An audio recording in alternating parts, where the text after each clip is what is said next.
Bonjour chers internautes, je suis ravie de vous présenter votre émission Un jour, un lieu. Aujourd'hui, je suis à Dassasgo, plus précisément au siège de l'association Lidi, une association qui œuvre pour le bien-être des couches sociales défavorisées. Suivez-moi.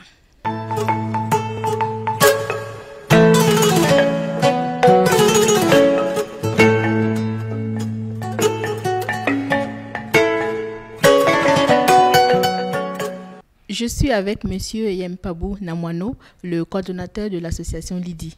Il va nous parler de l'histoire de cette association. Bonjour M. Namwano.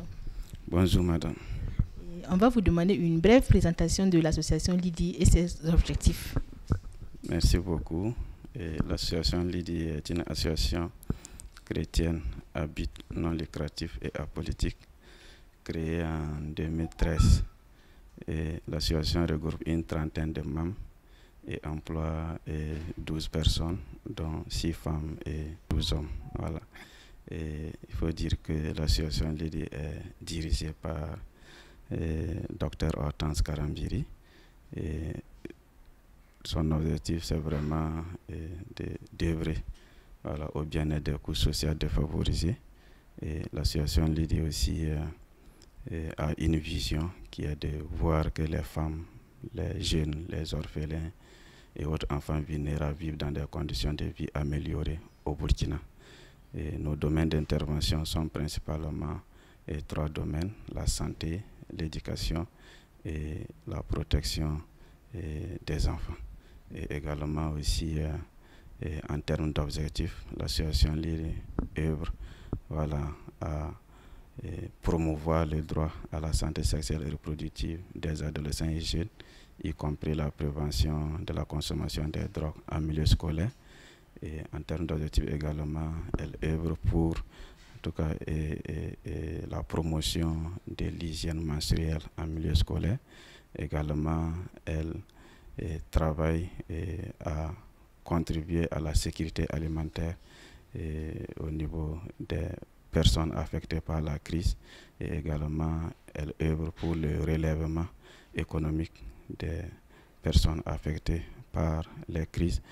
Et l'autre objectif, c'est de lutter contre les abus et exploitations faites aux enfants travailleurs domestiques, et également contribuer à la réinsertion sociale des enfants en conflit avec la loi. Et quelles sont les activités de l'association Lidi? En termes d'activités, c'est des activités d'information, de sensibilisation à l'endroit de ces cibles-là, notamment les causeries éducatives, les émissions radiophoniques, les spots télé. Nous avons aussi la réalisation des théâtres forums, et également au niveau des acteurs, nous avons des renforcements de capacités. Nous faisons beaucoup de renforcements de capacités des acteurs communautaires et institutionnels, que ce soit les parents d'élèves, les enseignants, les travailleurs sociaux. Nous renforçons leurs capacités sur des thématiques de protection de l'enfant.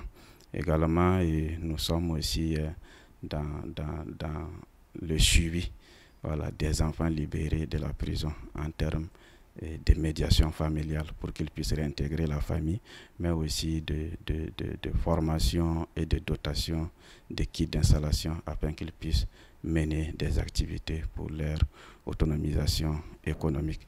Également, nous sommes dans l'assistance sociale des veuves, des personnes âgées, et également l'octroi même de fonds aux familles et aux personnes vulnérables pour qu'ils puissent mener des activités génératrices de revenus. Quelle est la portée de vos actions?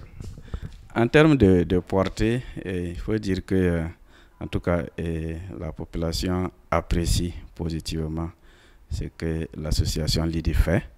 Et depuis 2020 à nos jours, nous avons pu toucher en milieu scolaire plus de 17 000 élèves.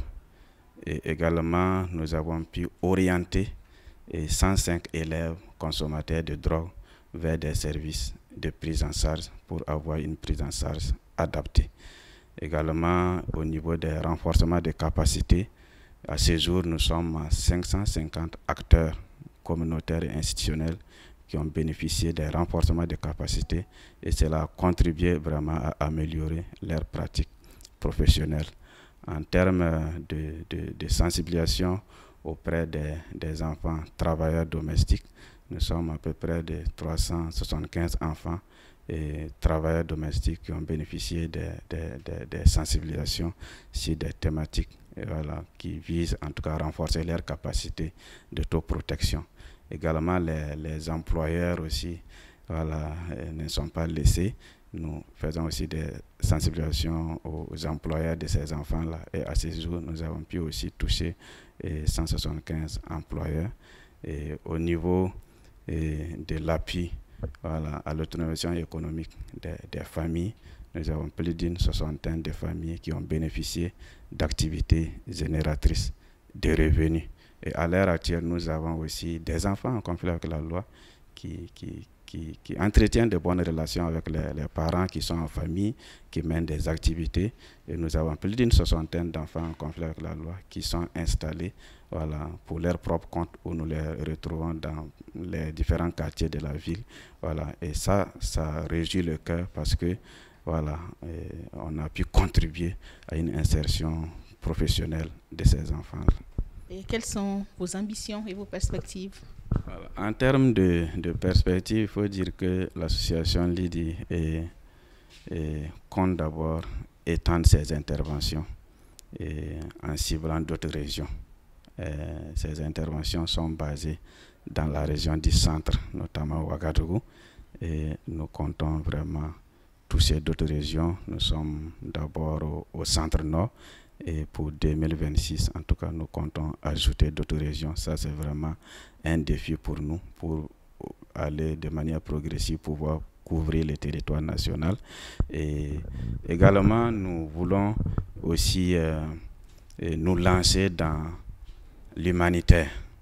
Nous sommes vraiment dans le développement et la protection des enfants en situation normale, mais nous voulons aussi des projets de protection en situation d'urgence.